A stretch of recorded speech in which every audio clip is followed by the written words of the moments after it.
തെരഞ്ഞെടുപ്പ് പരാജയങ്ങൾക്ക് ശേഷം രാഷ്ട്രീയ പാർട്ടികൾ സ്വയം വിലയിരുത്തിയും വിമർശനം നടത്തുകയും പതിവാണ്. തെറ്റുകൾ തിരുത്തി മുന്നോട്ടു പോകാനാണ് സാധാരണയായി ഇത്തരം തിരുത്തൽ പ്രക്രിയകൾ നടത്താറുള്ളത്.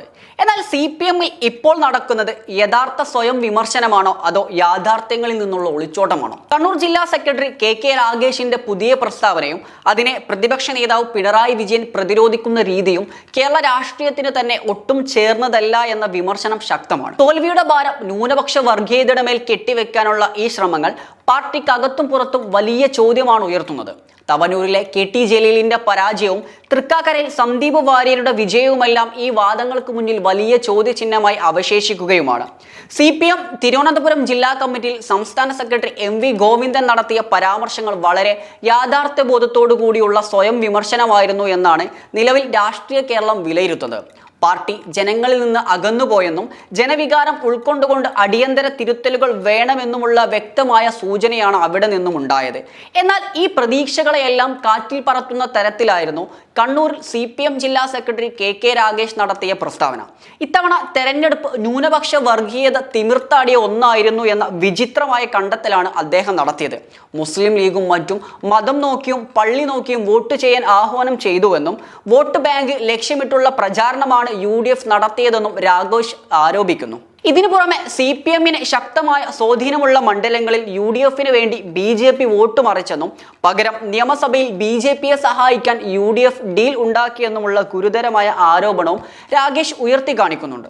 KK രാഗേഷിന്റെ ഈ പ്രസ്താവനയ്ക്കെതിരെ വലിയ രീതിയിലുള്ള രാഷ്ട്രീയ വിമർശനങ്ങളാണ് നിലവിൽ ഉയർന്നു വരുന്നത്. അദ്ദേഹത്തെ പൂർണ്ണമായി പിന്തുണച്ചുകൊണ്ട് മുൻ മുഖ്യമന്ത്രിയും നിലവിലെ പ്രതിപക്ഷ നേതാവുമായ പിണറായി വിജയൻ തന്നെ രംഗത്തെത്തി എന്നുള്ളത് ശ്രദ്ധേയമാണ്. രാഗേഷ് പറഞ്ഞത് ന്യൂനപക്ഷ വർഗീയതയ്ക്കെതിരെയുള്ള ചില പൊതുവായ കാര്യങ്ങളാണെന്നും അതിനെ ഒരു പ്രത്യേക മതവിഭാഗത്തിനെതിരെയുള്ള പരാമർശങ്ങളായി ചിത്രീകരിച്ചത് കേരളത്തിലെ മാധ്യമങ്ങളും ഭരണപക്ഷവുമാണ് എന്നാണ് മുൻ മുഖ്യമന്ത്രി പിണറായി വിജയൻ ഇതിനെതിരെ ന്യായീകരിച്ച് രംഗത്തെത്തിയത്.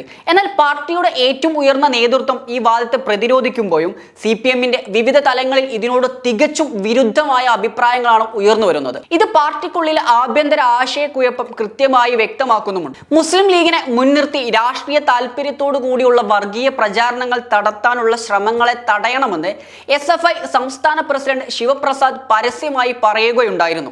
വെള്ളാപ്പള്ളി നടേശൻ ഉൾപ്പെടെയുള്ളവർ ലീഗിനെ ലക്ഷ്യമിട്ട് നടത്തിയ പ്രസ്താവനകളുടെ പശ്ചാത്തലത്തിലായിരുന്നു അന്ന് അദ്ദേഹം അങ്ങനെ പറഞ്ഞിരുന്നത്. എന്നാൽ താഴെ തട്ടിലുള്ള യുവജന നേതാക്കൾ ഇത്തരം വർഗീയ പ്രചാരണങ്ങളെ തള്ളിക്കളയുമ്പോൾ പാർട്ടിയുടെ മുഖപത്രമായ ദേശാഭിമാനിയിൽ നിരന്തരം വരുന്ന റിപ്പോർട്ടുകൾ KK രാഗേഷിനെ പോലുള്ളവരുടെ വാദങ്ങളെ ശരിവെക്കുന്ന തരത്തിലാണ്.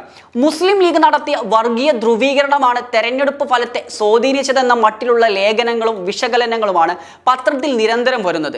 ഇത് കാണിക്കുന്നത് ഈ വിഷയത്തിൽ CPM-ന് വ്യക്തമായ ഒരു നയമില്ല എന്നും സാഹചര്യത്തിനനുസരിച്ച് ആർക്കും എന്തും പറയാവുന്ന തരത്തിലുള്ള അവ്യക്തവും അവസരവാദപരവുമായ സമീപനമാണ് പാർട്ടി സ്വീകരിക്കുന്നതെന്നുമാണ്.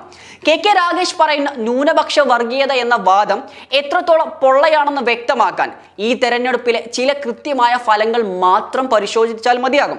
ഏകദേശം 1-2 തെരഞ്ഞെടുപ്പ് ഫലങ്ങൾ മാത്രം. ഒന്ന്, തവനൂരിലെ ഇടതുപക്ഷത്തിന്റെ ശക്തനായ നേതാവായിരുന്നു KT ജലീൽ. തന്റെ ഉറച്ചുകോട്ട എന്ന് വിശ്വസിച്ചിരുന്ന ആ മണ്ഡലത്തിൽ UDF-ന്റെ ജോയിയോട് പരാജയപ്പെട്ടത് ഏത് തരം ന്യൂനപക്ഷ വർഗീയത കൊണ്ടാണ്?